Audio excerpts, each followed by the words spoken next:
Hello, friends, and welcome to the show. This episode, I'll be talking about Project Veritas's lawsuit against the New York Times, how more masks means more safety, means more ridiculousness. I'll be talking about an allsides.com article talking about a Fox News article basically stating how Biden's 7-point plan was full of it and he's just been lying the entire time. An article from the Washington Post, basically the acting police chief apologized to lawmakers for failings that allowed the January 6th breach. And finally, I'll wrap it up with the Libertarian Institute talking about Rachel Levine, President Biden's disastrous response to COVID. But before I get started, why don't you go ahead and smash that like button, subscribe to the channel if you haven't already, and if you're liking what you're seeing, if you'd like to contribute to the show and see us grow, please go to notcensoredyet.com/donate. There you'll find links available where you can help contribute to the show that allow us to maintain independence from outside influence. So let's get started. So James O'Keefe last night basically put on a whole Twitter thread breaking down his lawsuit with the New York Times.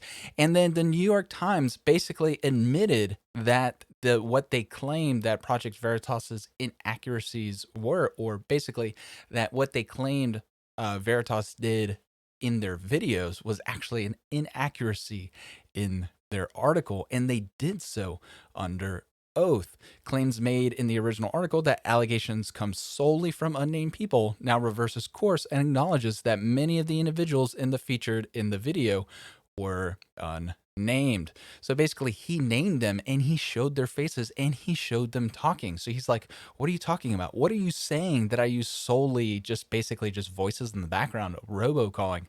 That is not the thing. The second tweet, unnamed sources for me and not for thee. Maggie Astor claims Project Veritas ballast harvesting video was deceptive because she couldn't verify unnamed sources. Lawyers now admit that using unnamed sources is a common journalistic practice and generally accepted. And not only that, I'm old enough to remember for 4 years, I don't believe there was a named source coming out of the Trump administration. And all these people basically wrote about it nonstop. I'm old enough to remember the suckers and losers, and even John Bolton coming out and saying, "Oh, that's not a thing. That never happened." And John Bolton does not like President Trump.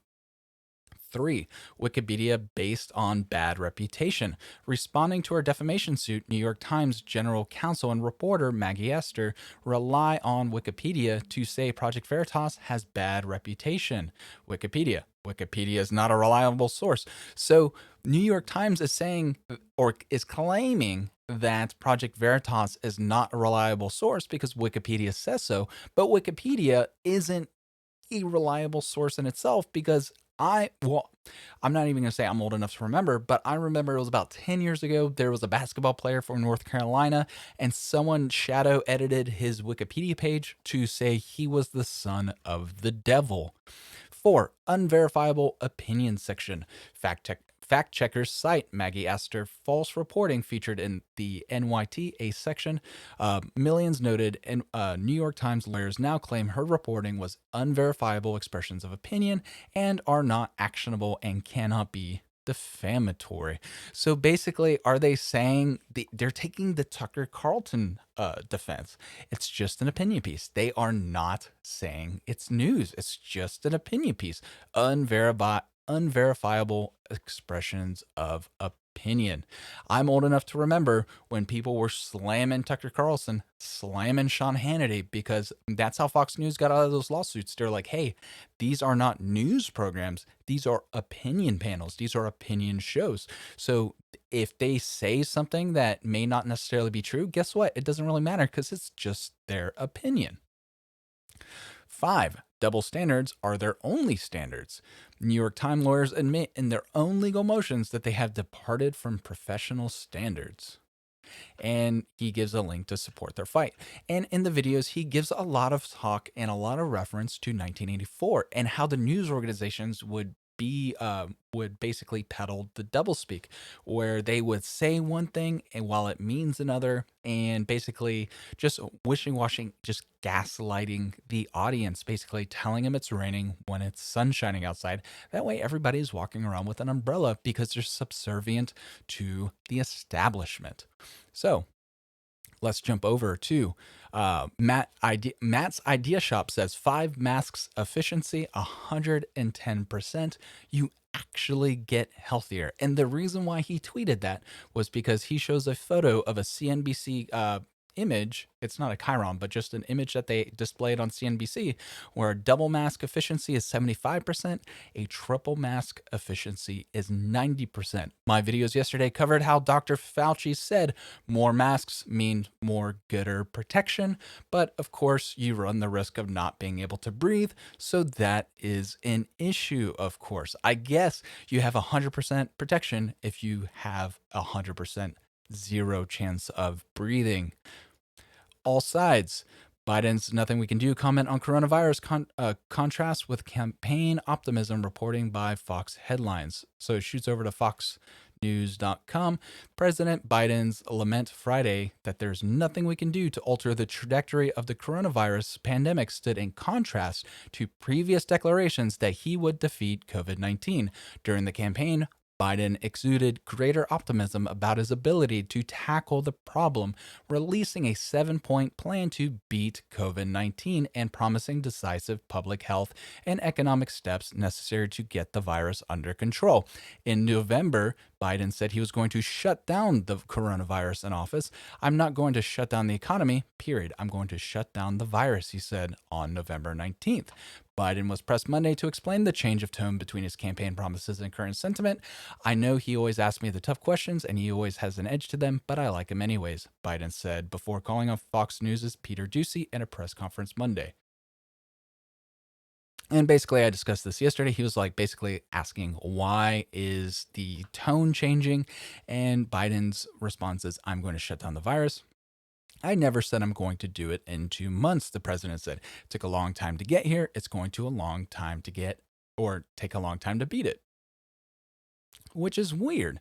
Biden also said Monday that he hoped to increase to 1 million vaccines per day before 3 weeks and eventually get to 1.5 per day. But friends, when Biden took office, we were already administering 1 million vaccines per day. They were using a little statistical trick.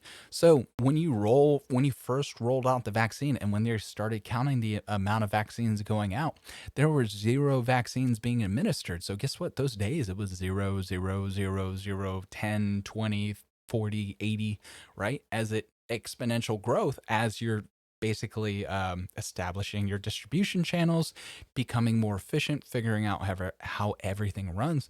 And then a month into it, you were finally seeing 1 million vaccines per day. So that's definitely something to keep in mind, friends.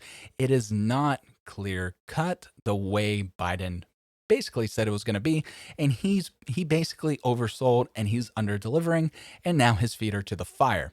And you can tell every time he asks, he says, oh, well, you said it wasn't even possible just a couple months ago. And what, now it's not good enough? Come on. But after basically saying for months that Trump's been incompetent and he's basically doing the exact same thing Trump did. So what do you expect? People are going to be frustrated.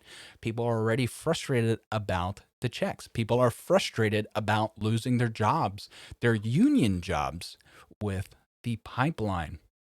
The Washington Post, acting Capitol Police Chief apologizes to lawmakers for failings that allowed January 6th breach. So the acting U.S. Capitol Police Chief Yolanda Pittman told House members that a lack of officers and appropriate weaponry plus poor communication led to everything that happened. But what they also don't talk about is Mayor Bowser refusing to allow federal officers without her allowing it to happen. So I don't understand. They were expecting, if I remember right, Alex Jones was basically saying it's going to be a 10 million MAGA March. Of course, it's not going to be 10 million, but if you have 10% of the people out there, that's still 1 million people. And there was no police presence. with all these side by side pictures of saying, oh, when white people protest and when black people protest, yes, you actually gotta do this because you had way more white people there who were super angry, just like you had a bunch of people there for the Black Lives Matter. But in this whole MAGA thing, there was no police presence to keep, because all it takes, the herd mentality, right? All it takes is one cow to get spooked and you have a stampede just like that. And that's kind of what happened, in my opinion. You can have all your false flag theories, your conspiracy theories, your whatnot, but all it takes, even if it was, right? But at the end of the day, there were still MAGA people in there doing things that they shouldn't be doing.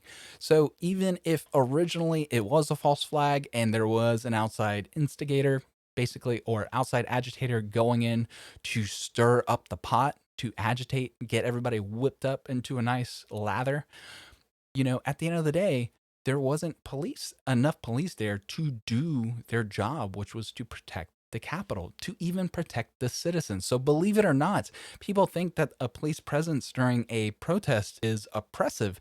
It's really not. It's actually there for their safety. It's much better for somebody to get shot with tear gas. It's much better for someone to get shot with a rubber bullet than it is for them to get shot with a real bullet when things get so out of hand that they're breaking into federal buildings and Secret Service and Capitol Police have no choice but to use live ammunition and put people down.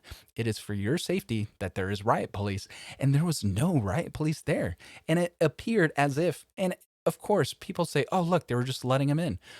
Look, when you have 4 cops and there's 400 people in front of them, guess what? They're going to open the gates because they don't want to get crushed to death by 400 people who want to go through those gates. It's better for them to open those gates and go to the next choke point, a place where they could potentially resist those 400 people. They can't resist 400 people with just a little metal gate. It's not going to happen.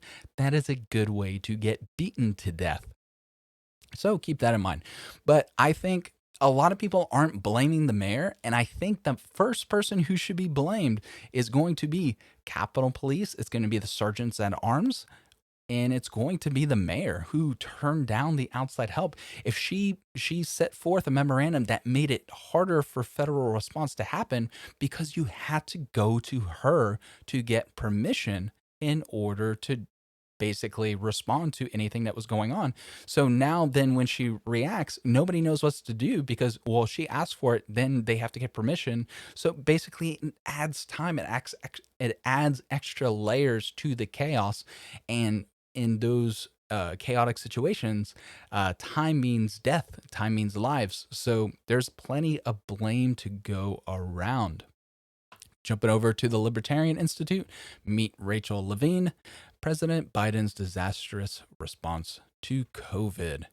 On January 19th, it was announced that Joe Biden planned to nominate Rachel Levine, the Pennsylvania Secretary of Health, for the position of Assistant Secretary of Health in the Department of Health and Human Services. This is a potentially good news for Pennsylvania, who will finally be rid of her after having had to endure her disastrous COVID lockdowns and restrictions for nearly a year, but is likely bad news for the rest of the country. News coverage of Levine's nomination is focused almost entirely on the fact that if she is confirmed, she will be the first transgender official to be confirmed by the Senate, and barely mentions or completely glosses over her handling of the pandemic in Pennsylvania. NPR doesn't mention her track record at all, other than noting that she, unsurprisingly, called for more federal funding to deal with the virus. The Morning Call at least reported that Levine has faced criticism over her handling of the virus response, but failed to mention that under Levine, Pennsylvania nursing homes were forced to accept COVID positive patients. So what they did was essentially the same thing that I said in an earlier video about a Washington Post fact check. They referenced the original COVID order, which was in March, and instead of using the one in May. So, in response, Newsweek published a laughable excuse of a fact check asserting there is no evidence to support Green's claim that Levine placed a corona positive patients in nursing home facilities, thus likely contributing to thousands of elderly deaths in Pennsylvania. However, the author Julia Marin seems to have failed to adequately research PA Department of Health guidelines. She cites a guideline issued in March 2020 that states that nursing homes must continue to accept new admissions and receive readmissions for current residents who have been discharged from the hospital who are stable, and that this may include stable patients who have had the COVID-19 virus. Marnin then argues that this language didn't mean that nursing homes had to accept positive patients, but that they can, and that there is no evidence that Levine's policy placed coronavirus positive patients in nursing homes and attributed to thousands of deaths. This absurd claim completely falls apart since later Pennsylvania Health Department guidelines make it explicitly clear that nursing homes must readmit COVID positive patients and continue to accept new ones even if they are COVID positive. As well, guidance issued May 12, 2020, so just 2 months later, that a positive test result is not a reason to refuse readmission to a resident. That's bananas. So again, it's like closing your eyes and you're just looking at something older than more recent information that's available. It's just disingenuous. It's lying. It's not even lying through omission. It's just blatantly lying. It's spreading misinformation. A positive test result is not a reason to refuse readmission to a resident, and in that an NCF nursing care facility must continue to take new admissions if appropriate beds are available, and a suspected or confirmed positive COVID-19 is not a reason to deny admission. So she created that policy, right? So COVID-19 positive patient is not a reason to deny them admission. And that was already seeing the trend that old people were the ones who were dying the most. So she implemented that policy, and after, or it was either right before or right after she implemented that policy, she removed her mother from the healthcare facilities, from the nursing home facility, the Pennsylvania brand nursing home facilities. She removed her mother from that. That way, her mother did not die. So it's definitely hypocritical. It's suspect. It's questionable. The question should be raised. Hey, how irresponsible is this person? Did this person's decision lead to thousands of thousands of deaths? Same thing with Cuomo and Newsom and Whitmer and Lori Lightfoot. All of these draconian lockdowns, all these weird policies of sending old people or sick people into nursing homes. What was the ones in Michigan where young people with COVID were being sent into nursing homes for some reason, and nobody thought that was a bad idea until somebody beat an old person to death? That is bananas. So that's going to be it for now, friends. I'm going to do some more research. I'll drop another video in a couple hours. Y'all have a good one. Later. Bye.